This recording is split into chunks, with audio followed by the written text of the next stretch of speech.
Welcome to YoYo Cine Talkies. Child ఆర్టిస్ట్గా career ప్రారంభించి హీరోగా మారిన వారిలో తేజ్ సజ్జా ఒకరు. హనుమాన్తో పాన్ ఇండియా హిట్ అందుకున్న తేజ మంచి దూకుడు మీద ఉన్నాడు. ప్రేక్షకుల అంచనాలకు ఏమాత్రం తగ్గకుండా మిరాయితో రాబోతున్నాడు. యంగ్ అండ్ టాలెంటెడ్ దర్శకుడు కార్తిక్ ఘట్టమనేని తెరకెక్కిస్తుండగా దీనిపై కూడా మంచి బజ్ ఉంది. అయితే షూటింగ్కి కొంచెం ఎక్కువ సమయం తీసుకున్నప్పటికీ ఆ మధ్య వచ్చిన గ్లిమ్స్ అందరికీ షాక్ ఇచ్చింది. తాజాగా మిరాయి నుంచి టీజర్ను విడుదల చేశారు మేకర్స్.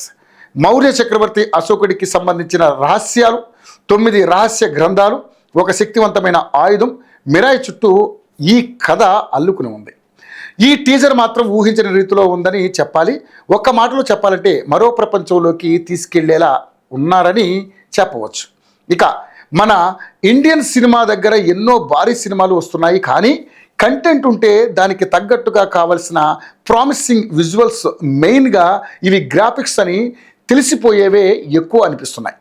మరి వాటికి ఈ మిరాయి అతీతంగా ఉందని చెప్పడంలో సందేహమే లేదు. స్టన్నింగ్ విజువల్స్ ఎఫెక్ట్తో ఒక హాలీవుడ్ సినిమాలానే మిరాయి కనిపిస్తుంది.